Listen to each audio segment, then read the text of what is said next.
Olá, já parou para pensar se existisse um lugar, não em algum mapa, mas dentro da nossa própria mente, onde a paz não é só um sentimento, mas um estado real, físico? Bom, é exatamente sobre isso que vamos falar nesta análise do capítulo 6 do livro Mente de Cristo. A gente vai explorar essa ideia de um lugar secreto que existe dentro da nossa consciência.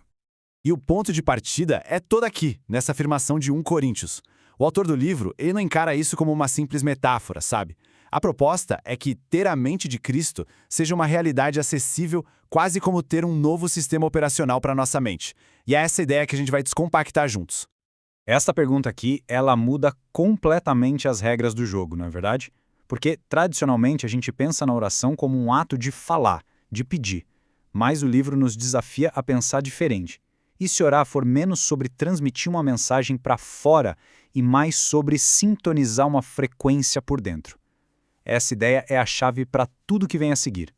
E essa tal sintonização nos leva ao primeiro grande conceito do capítulo. Esse lugar secreto, ele não é um local físico para onde a gente vai.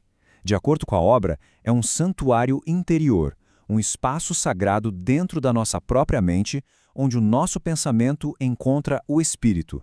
O livro faz uma conexão direta disso com as palavras de Jesus sobre orar em secreto no quarto. A interpretação aqui é revolucionária. Esse quarto não é feito de tijolo e cimento, mas é um espaço interno. É nesse lugar que a oração deixa de ser uma lista de pedidos e se transforma num verdadeiro diálogo de consciências.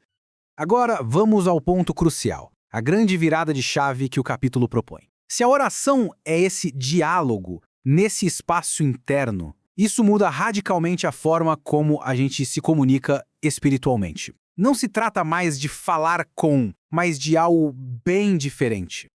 E a diferença é essa aqui, ó.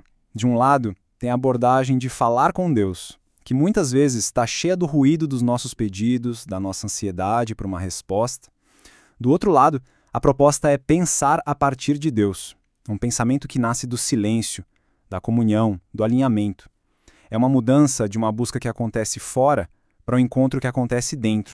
E o que isso quer dizer na prática? Que a mente de Cristo deixa de ser um conceito teológico distante e inalcançável. O livro apresenta ela como uma frequência espiritual que a gente pode de fato acessar.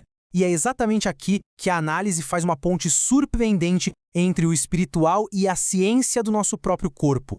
Agora a gente entra na fisiologia da comunhão. O autor defende que essa experiência interior não é só um sentimento subjetivo. Ela provoca mudanças reais, mensuráveis no nosso corpo, conectando neurociência e espiritualidade de um jeito fascinante. O conceito central aqui é a tal da coerência cardíaca. Explicando de forma bem simples, é quando o coração e o cérebro entram em sincronia, como se estivessem dançando no mesmo ritmo, um ritmo harmonioso. Esse equilíbrio fisiológico, segundo a ciência, é o que a espiritualidade há séculos chama de paz. E olha só os efeitos neurológicos disso, são impressionantes. Quando se atinge esse estado, a atividade na amígdala, que é tipo o nosso alarme de estresse e preocupação, ela diminui. Ao mesmo tempo, o córtex pré-frontal, que é responsável pela clareza, pela tomada de decisões, pela empatia, ele é fortalecido. Basicamente, é como se a gente estivesse religando o nosso sistema nervoso para operar a partir de um estado de harmonia e não mais de alerta constante. Essa citação do livro captura a essência de tudo isso. A prática espiritual, quando vista por essa lente, não serve para mudar uma força externa, mas para realizar uma espécie de alquimia interior. Ela muda a nossa própria química até que a gente comece a refletir as qualidades divinas, como a paz e o equilíbrio, de dentro para fora. Certo, a teoria é fascinante, mas como a gente aplica isso? O capítulo não deixa a gente só com o conceito. Ele oferece um guia prático para a gente acessar esse lugar secreto de forma consciente. O método proposto tem 5 passos bem diretos. Primeiro, o básico: encontrar um lugar silencioso e focar na respiração para acalmar o sistema. Depois, a atenção vai para o coração, para intencionalmente buscar essa coerência.